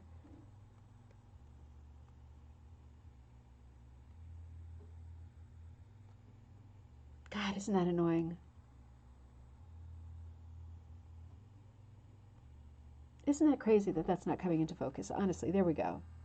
See that one woman who's kind of fallen on the floor? I think that's the last two players in musical chairs. But she would do this for these women, and she also would invite the women to her place in Bedeck that she visited with the Grahams. She shared that place, and these women had never been to Bedeck, as close as it was. And when they went and saw her gardens and the house, it was like going to the moon. And one of the great quotes that I think was in this book, I probably won't find it in time, it said that one of the women said when she came back from one of her trips, "The world is a really big place, isn't it?" And the other woman said, "Yes, it is," because they had never left Chetty Camp until they had the opportunity to go to her home and spend this time there.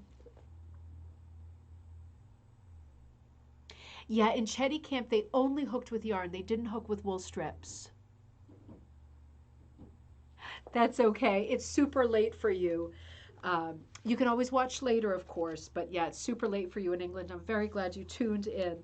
So now I'm coming back to this book and just looking at, look at the size of this rug, right? We talk about big rugs that they did. I mean, that's a big rug. It's a big rug. They were so proud of the projects that they did. It was just another life for this woman. I want to remind you all, remember I put this up on Ribbon Candy Hooking. This is a Lillian Burke design, Art Deco Cormorants. I called it Lillian's Dream on the website. This is a free download right through the weekend. Go on to ribboncandyhooking.com. That is a free download through the weekend. It's also in this video under the description. Go and download that for free, okay? If you want me to put it on linen, monk's cloth, rug warp, whatever, that costs money, but it's a free download, so grab it. It's one of the prettiest designs I've ever seen. It's extraordinary. So I'm getting to the sad part of the story now, and then let's do something creative ourselves. Let's be artists just like Lillian ourselves. Now, this all comes to an end.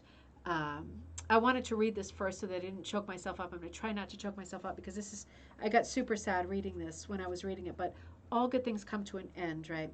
So the thing that's going to end this beautiful story of these women making money and having these wonderful times is World War II. So Lillian's devotion to the women of Chetty Camp remained undiminished through the early years of Canada's involvement in the Second World War. But, of course, December 1941, following the attack at Pearl Harbor, it's very hard to ignore that times were changing, things were changing. Most importantly, Lillian and Daisy couldn't travel back and forth to Canada all the time.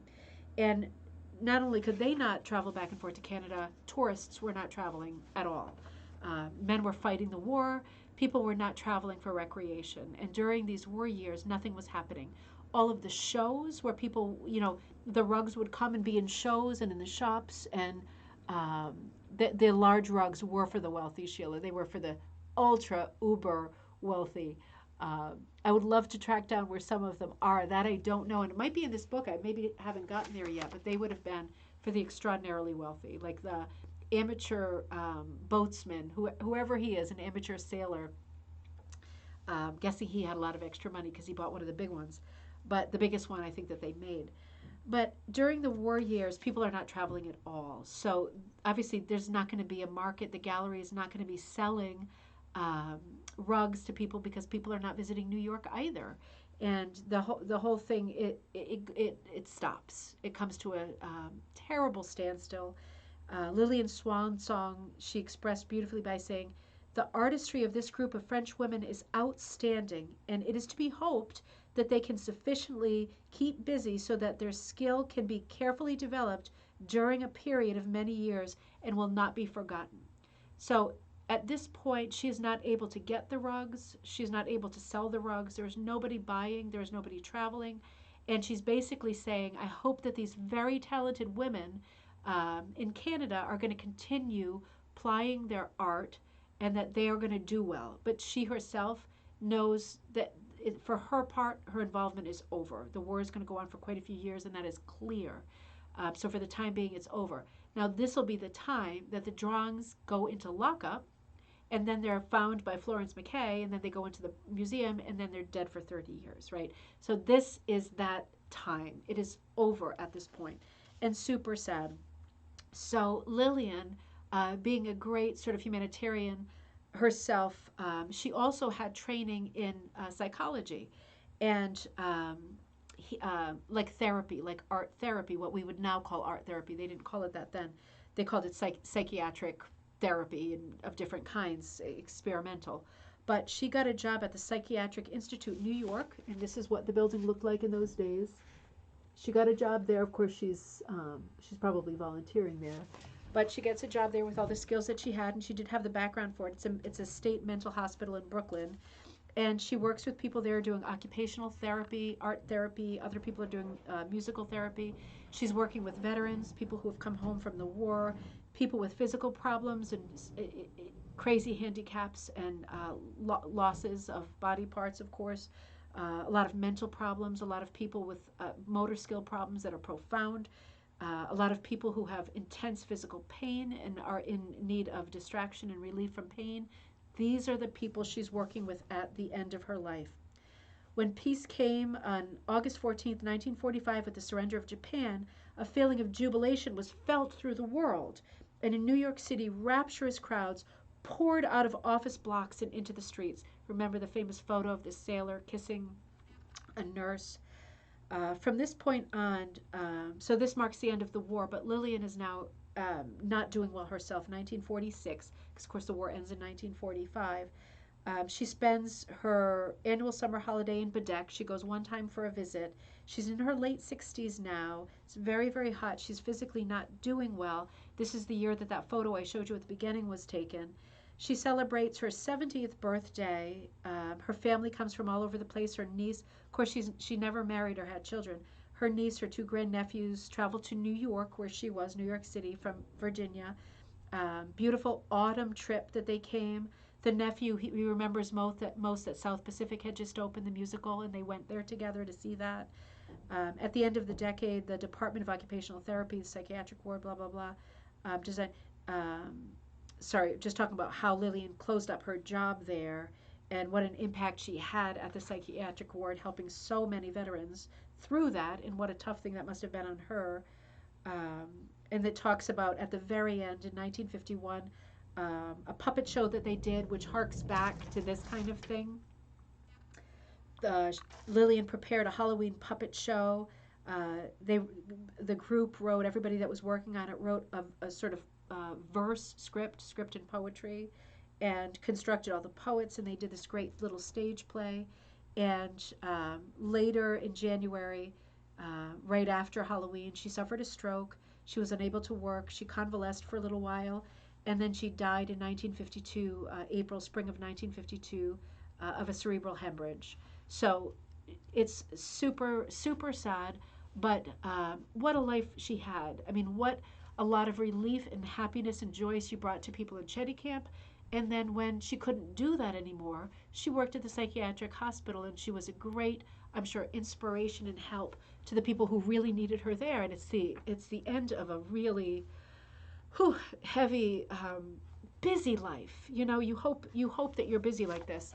Another beautiful photograph of one of the dances, for the employees. Look at this beautiful barn dance. The one time of year that people could really celebrate. Square dancing after all their games. And at the end of this book, it has a gorgeous chapter on Lillian's art. What kind of an artist was she? What did she learn in those early years? How did she develop over the years? She was inspired by everything, everything. I'll show you some of the things that the chapters. Chapter 10 is called the Lillian Burke style. And there's a John Ruskin quote, when love and skill work together, expect a masterpiece. Isn't that a good one, Mom? Expect a masterpiece. So they show a lot of rugs that she'd done in this book. And at the end of the book, very sad, they get into testimonials, letters that were written, things that people had written about her and the impact that she'd had on their lives. Very emotional and very nice to read.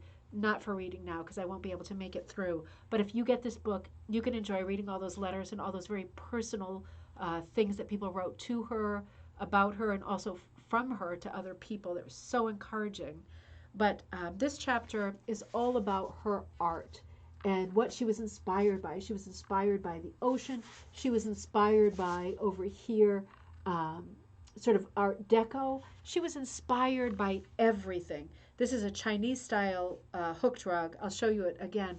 In many of the carpets we've examined, Lillian uses multi-layered borders to frame her central motif. Sometimes these are scalloped, as in the lobster mat.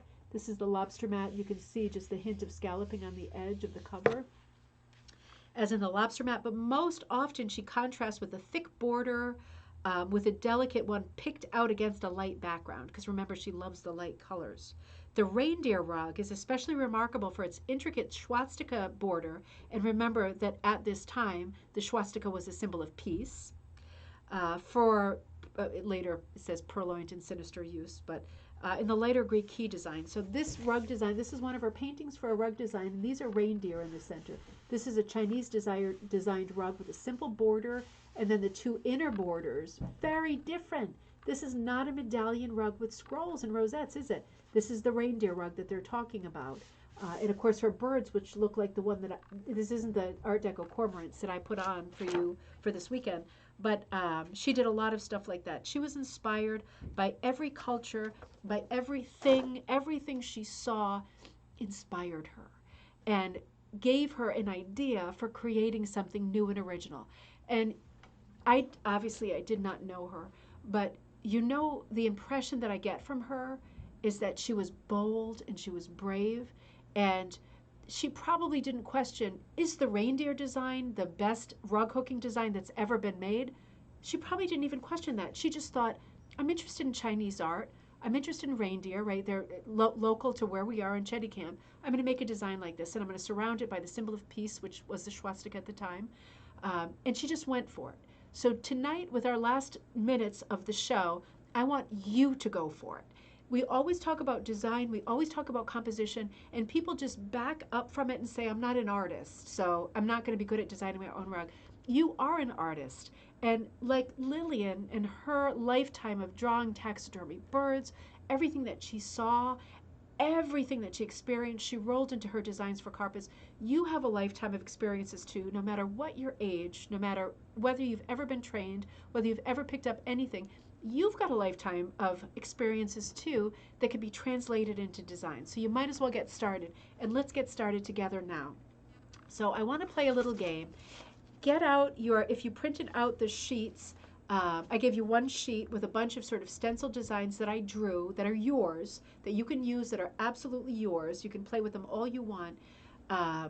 to make some compositions. And I want to play this game to show you how easy it is for you to be Lillian Burke and for you to be an artist and for you to create some of your own rug hooking designs. So let's do that right now.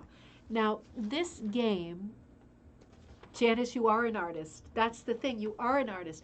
The only person that's going to say you're not an artist is yourself. And when you think about what rug hooking is, it is folk art. And if your piece isn't perfect, I don't think the reindeer rug is the best thing that I've ever seen, but I love that she did it. I love that it's hers. And I love thinking about what was in her heart when she did do it. This sort of montage of like her Chinese influence or Eastern influences, designs that she knew from there, and then putting the little reindeer into two parts of it. Just why not? So let's play a game. Now this is a game we have played historically in our family since one of the great matriarchs of our family, Aunt Joan, who passed away about 5 years ago. She was the head of the English department at Salve University in Newport, Rhode Island for almost 60 years. She was an extraordinary, very eccentric person. And I admired her so much for her incredible beauty. She looked like Audrey Hepburn until the day she died. And her very strong will. She wasn't always the kindest person, but she was so inspiring. And she, I think, created this little game that we played whenever our family got together at Christmas. And we would all have many drinks in us, many drinks, because that's the way that you got through a night at Aunt Joan's. Oh, you're not an artist, Anita, but you're going to do it, right? This is a game that we played. If you take out a piece of paper and you take out the little drawings that I sent, if you downloaded those, I just want you to follow the instructions that I'm giving you. Use your piece of paper. I'm going to give you, we can do this a few times. I'm probably going to stop at 9 because we normally do about an hour and a half. So let's play for half an hour if you're interested in. And I really want to know if in playing this little game, if any of you come up with a design that you're surprised at, that you surprised yourself, that you came up with a composition that works, that you might be interested in using for a hooking design or something else that you do. I would love to know if you come up with a design based on this little game that makes you think, wait a minute, maybe I am an artist, right? Stranger things have happened. So get a piece of paper in front of you and your writing utensil. I'm going to describe a picture that I'm looking at that I'm not letting you look at. I'm going to describe it to the T. And you just shut your brain off, that thing between your brain and your arm that tells you I'm no good and I don't know how to draw. You have to shut that off. Just listen to what I'm saying, draw, and if you want to use my shapes or if you want to trace them or if you've cut them out and you want to use them as stencils, Edward Sands Frost style, do any of those things. You're welcome to do any of those things. So I'm going to describe the first picture that I'm looking at. Now, this is a still life. These are all going to be still lifes.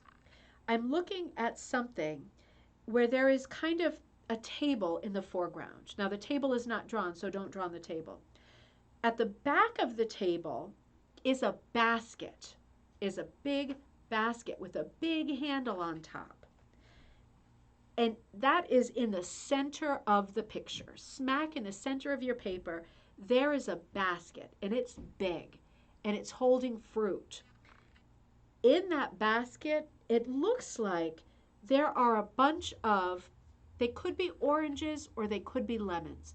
There's some kind of orangey yellow round fruit. The color doesn't matter when we're drawing. That basket is filled with fruit. It's heaped up almost to where the handle is. There's a big basket that's smack in the middle of the picture, and it's heaped up with fruit. So try to get that into place. Now, just to the left of the basket, not overlapping it, but just to the left of the basket is a beautiful bottle of wine. You have that picture too on your stencils. It's a beautiful bottle of wine. The cork is in it. Just to let you know, it's green. It looks like green glass. It looks like a feast waiting to happen. So you've got the basket in the middle with lots of fruits in there. And you can take your time, or you can always watch back and work on your composition later. And right to the left of the basket is this beautiful bottle of wine. Now, right in front of the basket, closer to us, the viewer, is a giant, beautiful fish laid out. Like that's going to be dinner for tonight. So you've got the basket. In front of the basket, you've got the fish. So the three things that I've mentioned are the basket, the bottle of wine to the left, and the fish Huge fish is lying right in front of the basket. Around that fish are what could either be tomatoes or apples. There's 4 of them, right between the fish and the basket of fruit. They're laying on the table like dinner is about to be cooked. Somebody's contemplating dinner. And it's made up of this beautiful basket, this bottle of wine, and this giant, giant fresh fish. He's not cut up or anything. He's got his eye and everything. He's just ready to be treated and served and cooked and all that good stuff. So I know that probably took some time, and I know I'm probably rushing you. And you can always come back to this composition. I'm just making the point, this is not rocket surgery, and you can do this. I described a picture with a basket of fruit, a bottle of wine, a fish, and some other sort of tomatoes or maybe apples, probably tomatoes, around it. I left out the loaf of bread. And if you feel like putting in the loaf of bread, it's right in front of the wine bottle, close to the viewer. Behind the fish, but close to the viewer. This sounds like a simple thing that I've described, and I wish that we were all sitting together in the same room, because do you think that 2 of us who are doing this on this call have drawn the same thing? We haven't. No matter what you've drawn, as specifically and particularly as I just described this picture, you have not drawn the same thing as someone else who's drawing right now too. You haven't. It's not possible. It never happens that way. So I'm going to show you the image of what I was looking at, and I'm going to tell you before I get in some kind of copyright trouble who did this image. This image is by Marc Chagall, right? The famous painter Marc Chagall, 1965. It's just called Still Life. This is what I was looking at. Does your picture look anything like that? Trying again here. Does your picture look anything like that? Now, don't laugh and say, no, it looks nothing like that. Does the composition look anything like that? Because isn't that a beautiful still life? And you can see in the distance he's got his houses drawn in. I didn't mention that because I did not want to trip you up. But does your composition look anything like that? And isn't that interesting that yours is so different? And you know why it's different? Because you're an artist. And he's an artist. And you see things in a different way. And I'm the middleman who's telling you how it should look. And I'm just a detail. It's you and your hand that's picturing all the layers of things. You have associations with the word basket, with the word fish, with the word fruit, with the word wine bottle. You have associations that I don't have and that Marc Chagall didn't have. And for that reason, yours is going to look completely different. Now flip your paper over and move to your next picture. Let's do a couple more. No, looks more folky. Janice, that's perfect if yours looks more folky, because it's probably ready for a little bit of like lamb's tongue scalloping around the edge and to be transferred onto a rug cooking canvas. And you can do it in any crazy colors, right? The colors that he did it were crazy colors. It's very hard to tell what's lemons, what's apples, what's tomatoes, what's what. But typical Matisse blue, right? The fish is pretty realistic and the wine bottle is pretty realistic, but why not do crazy colors? You could have fuchsia apples and purple fish, because there's no reason why you shouldn't, right? So get another piece of paper out. Let's do a couple more before we run out of time. Let's see if you can come up with your masterpiece. Now, doing still lifes is just fun because it's easy to describe. I didn't choose things to describe that had skyscrapers or carousels or human figures like people, because those things are very hard to draw. And my point in doing this is to remind you that there's an artist inside of you, just like Lillian Burke, that is just waiting to be brought out. You don't need taxidermy birds, right? You just need somebody to say to you, you can do this, just get going. Children can do this. That's why they make the best kind of rug hooking designs. The things I do that my kids draw are my favorite things that I do, because they approach it from a place of not being intimidated, not being afraid, and not anticipating being judged. And that's where we are tonight with this. You're not being judged. You just do it the way you do it. I can't see what you're doing, and nobody else can see what you're doing. And there's a really good chance that something that you do in the next few minutes is going to be something that you can use in your art, right? It might be the first design that you do yourself that you can transfer. Now here we go on our next piece. Clean canvas, starting out again. This is our next composition. It's another still life. This time we have a big table. Almost the whole page is taken up by a big white table. you can see, if you can picture the kind of table maybe your grandmother had. My grandmother had an enamel table with a big white top, and underneath it was wood on the underneath, kind of scallopy underneath, with one drawer that pulled out for silverware. That's the kind of table that I'm describing.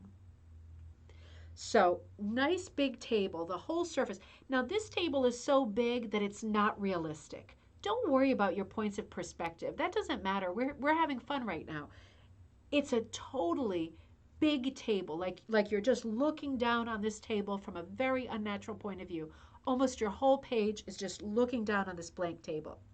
Now on the top left of your paper, there's a guitar. Now you had a guitar that I gave you in your pictures. Either trace that guitar or draw that guitar on the top left of the table.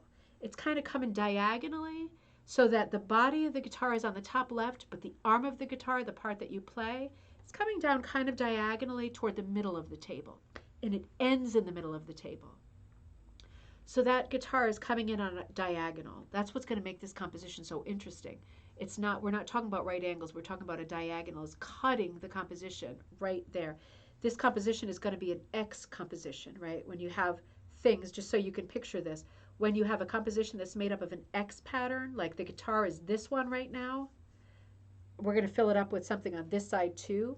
But when you have an X composition, you can almost be guaranteed that your composition is going to be successful, because the X is one of, just like the Z and the S are the great composition shapes for a successful piece.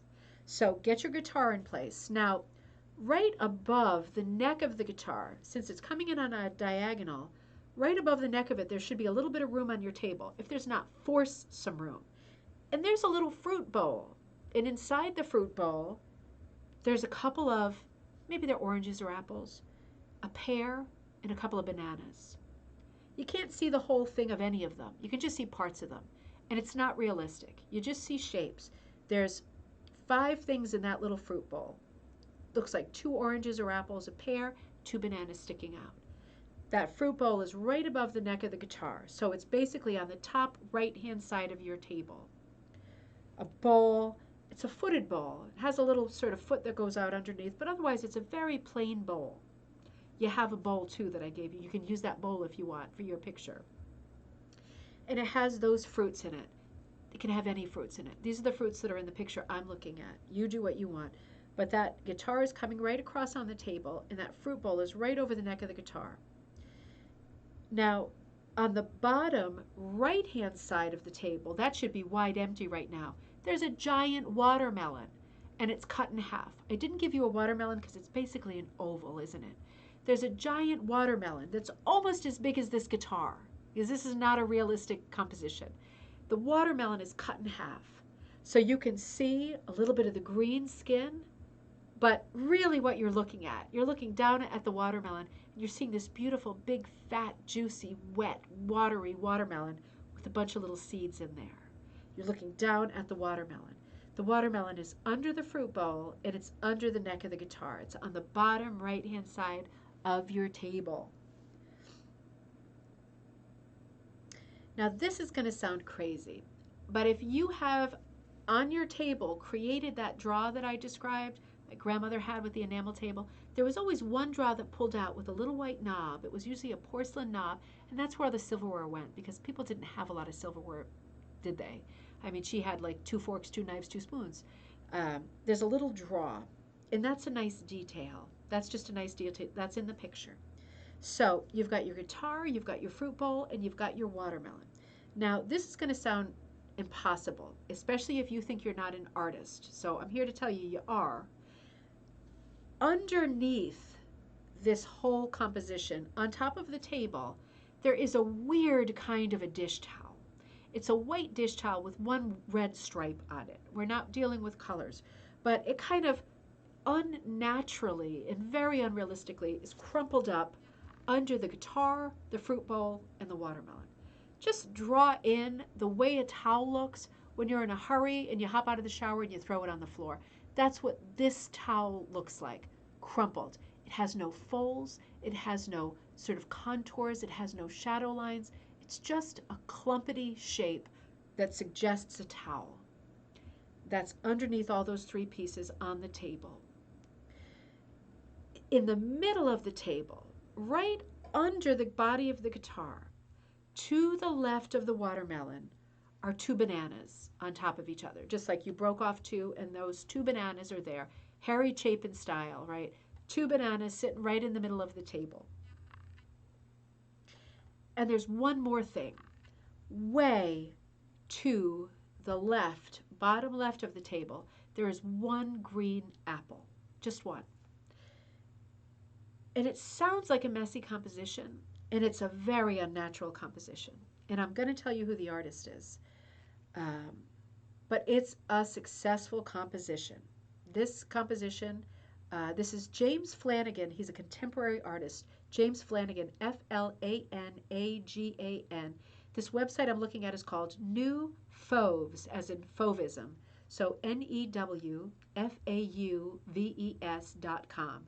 There's probably 10 artists on there that are classified as the new Fauvist artists. And James Flanagan is one, and he is fantastic. So I'm going to show you what I've got now. I have not described the wallpaper in the background. It's very flat, but it's very handy to look at wallpaper that looks like this. This is what I've been looking at that you've been drawing. So here's the table. You see the scalloping on the bottom in the one little draw.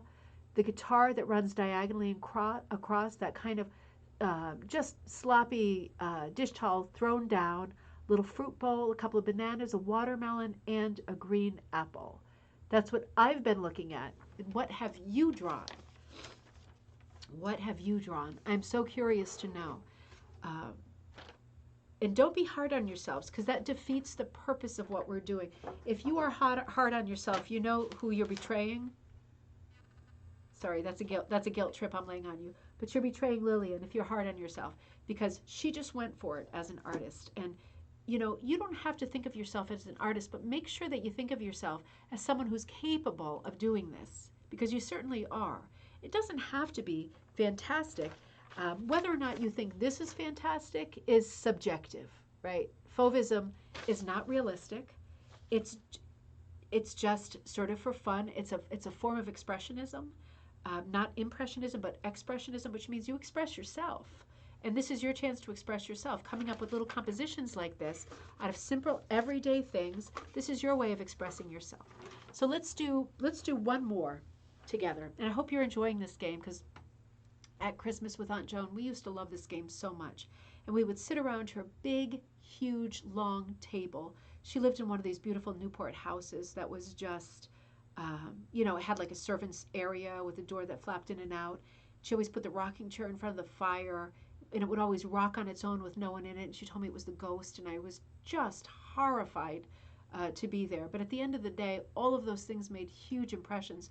And we would sit around the table and play this game. I'm glad, Christine.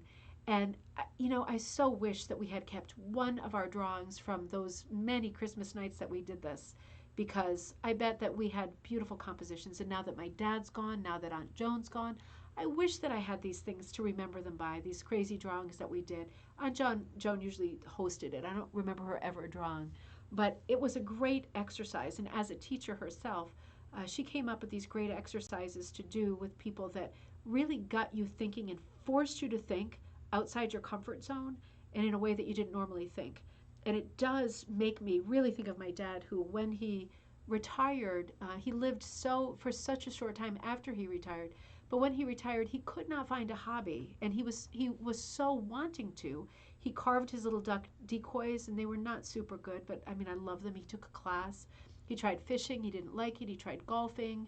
He beat the hell out of all his golf clubs over the picnic tables and benches that were out on the green, and ruined all of his golf clubs. I mean, nothing seemed to work out. And then he took up drawing, and he bought that drawing on the left-hand side of the brain, and he started drawing things upside down to try to become a better artist. And he just couldn't find the thing. He was always so critical of himself. And I do have some of his drawings. They're in some of his diaries and stuff that we now have. And they were quite good. And it just goes to show, don't be too hard on yourself. Approaching drawing and composition like this is fun. And something good will come out of it. Maybe you need to doctor your sketch a little bit, put some tracing paper over it, trace it again, fix the flowers, fix the banana, fix the oranges, whatever, shift the guitar a little bit. But when you have all your pieces in place, you might, after some fooling around with layers of tracing paper, you might end up with something that you go, this is quite okay. I could see myself hooking this or punching this. This could be my first original design that I really feel I've done okay with. Christine, you have a huge family party hopefully soon. Introduce this game for sure. It's so fun and it's so easy. It really makes you think. And you can use, of course, very famous paintings too, because people hardly ever know what painting you're looking at. I'm using not super famous ones, but you can use quite famous ones, and then people are so surprised that it's a Renoir or a Seurat or something like that. So let's do one more. Now, this is a scene of a room. This is not exactly a still life, and it's not a table. This is a little bit trickier. So if you have the sheet that I sent you, the download, right in the middle, right at the bottom of your page, a little bit to the right, pretty much in the center, but a little bit center right, there is a chair. Right? I gave you a picture of a chair, or you can draw a chair your way. It looks kind of like a wicker chair. Um, this painting is very loose. It's very loose painting, but there's a chair in the middle bottom, a little bit toward the right. And the chair has a big pillow on it that's almost as big as the chair. And the pillow has these kinds of feathery leaves on it. So you could draw either feathers or leaves on it, just a few. But it gives the impression that it is like a hooked or needlepoint pillow on top of this chair. Otherwise, there's nobody in the chair and there's no people in this picture, so you don't have to worry about that. Now, right to the left of the chair is a small table, a very small table, not what we would call a coffee table, like a little tiny square table on a pedestal, that kind of antique furniture table. And on this little square table with a little pedestal bottom, there is a giant vase, and I think you have a vase in your pictures too, that is just filled with flowers. It's impossible to say what kind of flowers they are. They're big, fat flowers. That's what they are. It's impossible to say beyond that. It's just filled with flowers. And the flowers come up taller than the height of the chair because there's that many flowers. Now, to the right of the chair, because to the left we have the pedestal table with the flowers in the straight vase. To the right of the chair, much further back against the wall, there's a table that I would say is more of a side table, or like a coffee, higher than a coffee table. And on top of that table, there's a few books that are stacked up like this, like they're standing up like they would be on a bookshelf. There's a little pot in front of them, but then the pot seems to be acting as a bookend. And then there's just a few books, like 6 or 7, and you're just seeing the spines of the books. They're not that big because they're behind the chair. So perspective-wise, this is a harder composition. They're a little bit behind the chair. And they're in front. The only thing you can see is that there's some kind of a pot with a handle, like a piece of pottery, bigger than a mug, that's being used as a bookend. And the spines go out in a way that you can't see what the other book end is. It's out of sight. Now, this little table has a little level on the bottom of it, and there's a second pot there that's the same shape, round with a little fat handle, as the one on top that's being used as a bookend. That's on the bottom of the table. Now, that table holding the books was to the right of your chair, a little bit behind it. Right above it, a little bit to the left, is a painting on the wall. So the table has the books, and right above the books, but a little bit to the left, is a rectangular painting with a big frame. It's a big wooden frame. It's not ornate. It's a big wooden frame. And inside the frame is a row of autumn trees, all in a row, like all the same. 1, 2, 3, 4, 5, 6 autumn trees. Doesn't matter what color they are, but they're orange, all in a row. Very sort of art, deco, arts and crafts, just all in a row. That's the composition. The only other thing that I have to tell you, I can tell you 2 other things about this picture. One of them is that to the left of your chair, behind your big bouquet of flowers, there is a giant window that looks like a floor-to-ceiling window with a blind that's closed. There's no curtains on it. It's just a blind that's closed. You see levels, and you see the light coming through. That's going to be hard to draw with a writing utensil. That would be easier to color. But there is a window there. And the last thing I have to tell you about this composition is that underneath it all, to anchor the whole thing, there is a giant rug on the floor. The rug is under the chair. It's under the little pedestal table. It goes all the way to the wall with the blind. It's one big rug. It has a border on it, and it looks like a hooked rug with flowers, just flowers everywhere. It doesn't look like a proper design. It's a scatter pattern with just flowers all over the place. If you're really excelling at this, I'll tell you the very last detail, and that is the blind is part of your back wall, the rug is your floor, and then there should be behind your painting a part of the wall that's not accounted for. And that part of the wall just has vertical stripes. It's wallpaper, just stripes. Not pinstripes, pretty far apart, but just stripes. And that's the composition. So I wonder what you came up with there, but I'm going to show you what this composition looks like. It's a beautiful composition. This is by C.J. Michelson, M-I-C-H-E-L-S-O-N. Again, this is on the newfauves.com website. Great website. So different, such different pieces.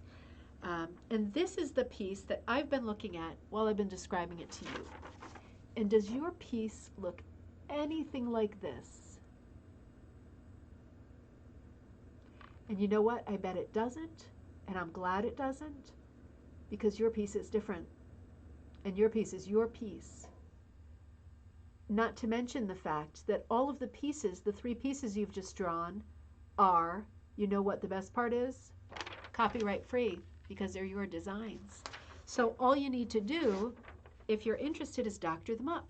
Maybe you don't like the striped wallpaper. Maybe you like pig wallpaper and you want to draw a bunch of pigs in the background, or flowers, or no wallpaper. Maybe you don't like the window and you're going to scratch the window.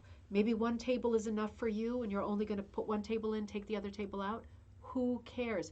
The thing is, you did 3 compositions right now that are based on art that I'm sure that they look nothing like, and that is not a disparaging remark. That is a remark to remind you that what you're seeing and thinking is different than what I'm seeing and describing and what everybody else is seeing and drawing. And your piece is unique, and your 3 pieces are unique, and your 3 pieces are copyright free, and you are ready to turn them into a beautiful piece of artwork.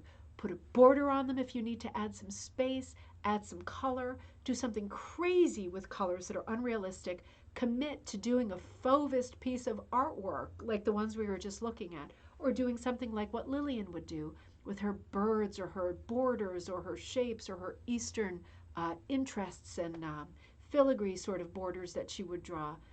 You do whatever you want with your stuff, but I hope that that was a helpful and encouraging exercise in being creative, because I do a lot of composition classes for our group, and they're always fun and they're always different, and I think working from stencils or from someone else's outlines is a good way to start.